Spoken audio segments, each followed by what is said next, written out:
ನಮಸ್ಕಾರ ವೀಕ್ಷಕರೇ, welcome to ನಮಸ್ತೆ ಇಂಡಿಯಾ ಕುಕಿಂಗ್ ಚಾನಲ್. ಇವತ್ತು ನಮ್ಮ ಚಾನಲ್ನಲ್ಲಿ ತೆಂಗಿನಕಾಯಿಯನ್ನು ಹಾಕದೆ ಇಡ್ಲಿ ಮತ್ತು ದೋಸೆಗೆ ಸೂಟ್ ಆಗುವಂತಹ ಚಟ್ನಿ ಮಾಡೋದು ಹೇಗೆ ಅನ್ನೋದನ್ನು ನೋಡೋಣ.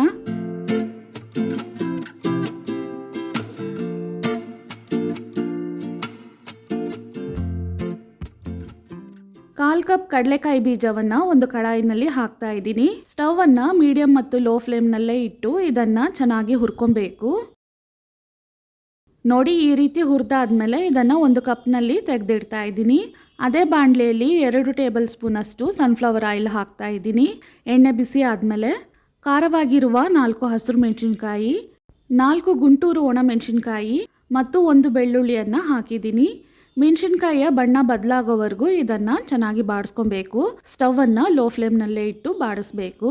ಇದಾದಮೇಲೆ 2 ಮೀಡಿಯಂ ಸೈಜ್ನ ಈರುಳ್ಳಿಯನ್ನು ಕಟ್ ಮಾಡಿ ಹಾಕ್ತಾ ಇದ್ದೀನಿ. ಈರುಳ್ಳಿಯ ಬಣ್ಣ ಬದಲಾಗೋವರೆಗೂ ಇದನ್ನು ಬಾಡಿಸ್ಕೊಬೇಕು. 1 ಸ್ಪೂನ್ ಜೀರಿಗೆ ಹಾಕ್ತಾ ಇದ್ದೀನಿ. ಇದನ್ನು 1 ನಿಮಿಷದವರೆಗೂ ಬಾಡಿಸ್ಬೇಕು. ಇದಾದಮೇಲೆ ಕಟ್ ಮಾಡಿರುವ ಮೀಡಿಯಂ ಸೈಜ್ನ 2 ನಾಟಿ ಟೊಮೆಟೊವನ್ನು ಹಾಕ್ತಾ ಇದ್ದೀನಿ. ಇದ್ರ ಜೊತೆಗೇನೆ 1 ಗೋಲಿ ಗಾತ್ರದಷ್ಟು ಹುಣಸೆ ಹಣ್ಣು. ಟೊಮೆಟೊ ಚೆನ್ನಾಗಿ ಸಾಫ್ಟ್ ಆಗೋವರೆಗೂ ಇದನ್ನು ಬಾಡಿಸ್ಬೇಕು. ಅಂದರೆ ಟೊಮೆಟೊ ಹಣ್ಣಿನ ಸಿಪ್ಪೆ ಚೆನ್ನಾಗಿ ಸುಳ್ಕೊಂಬರ್ಬೇಕು. ಇದರಲ್ಲೇ 1 ಮುಷ್ಟಿಯಷ್ಟು ಕೊತ್ತಂಬರಿ ಸೊಪ್ಪು ಹಾಕ್ತಾ ಇದ್ದೀನಿ.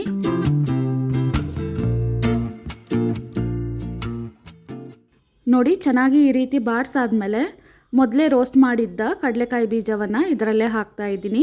ಇದನ್ನು 2 ರಿಂದ 3 ನಿಮಿಷದವರೆಗೂ ಮತ್ತೆ ಬಾಡಿಸ್ಬೇಕು. ಇವಾಗ ಆಗಿದೆ. ಇದನ್ನು ಸ್ವಲ್ಪ ತಣ್ಣಗಾಗಕ್ಕೆ ಬಿಟ್ಟು ಒಂದು ಮಿಕ್ಸಿ ಜಾರ್ನಲ್ಲಿ ಹಾಕಿದ್ದೀನಿ. ರುಚಿಗೆ ತಕ್ಕಷ್ಟು ಕಲ್ಲುಪ್ಪು ಮತ್ತು ಸ್ವಲ್ಪ ನೀರನ್ನು ಸೇರಿಸಿ ಇದನ್ನು ರುಬ್ಕೊಬೇಕು. ತೀರಾ ನೈಸಾಗಿಯೂ ಇರಬಾರ್ದು, ತರಿಯಾಗಿಯೂ ಇರಬಾರ್ದು. ಈ ರೀತಿ ರುಬ್ಕೊಬೇಕು. ಇದಕ್ಕೆ ಒಗ್ಗರಣೆಯನ್ನು ಹಾಕೊಳ್ಳೋಣ. 2 ಸ್ಪೂನ್ ಸನ್ಫ್ಲವರ್ ಆಯಿಲನ್ನು ಹಾಕ್ತಾ ಇದ್ದೀನಿ. ಎಣ್ಣೆ ಬಿಸಿ ಆದಮೇಲೆ ಅರ್ಧ ಸ್ಪೂನ್ ಸಾಸಿವೆ ಚೆನ್ನಾಗಿ ಸಿಡಿದಾದ್ಮೇಲೆ 1 ಕಡ್ಡಿ ಕರಿಬೇವಿನ ಸೊಪ್ಪನ್ನು ಹಾಕ್ತಾ ಇದ್ದೀನಿ. ಈ ಒಗ್ಗರಣೆಯನ್ನು ಚಟ್ನಿಯಲ್ಲಿ ಹಾಕಿ ಮಿಕ್ಸ್ ಮಾಡಬೇಕು. ತುಂಬಾ ರುಚಿಯಾದ ಚಟ್ನಿ ಇವಾಗ ರೆಡಿಯಾಗಿದೆ.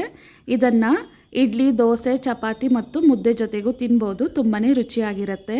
ವೀಕ್ಷಕರೇ, ಈ ವಿಡಿಯೋ ನಿಮಗೆ ಇಷ್ಟ ಆಗಿದ್ದರೆ ನಮ್ಮ ಚಾನಲನ್ನು ಲೈಕ್ ಮತ್ತು ಸಬ್ಸ್ಕ್ರೈಬ್ ಮಾಡಿ. ಧನ್ಯವಾದಗಳು.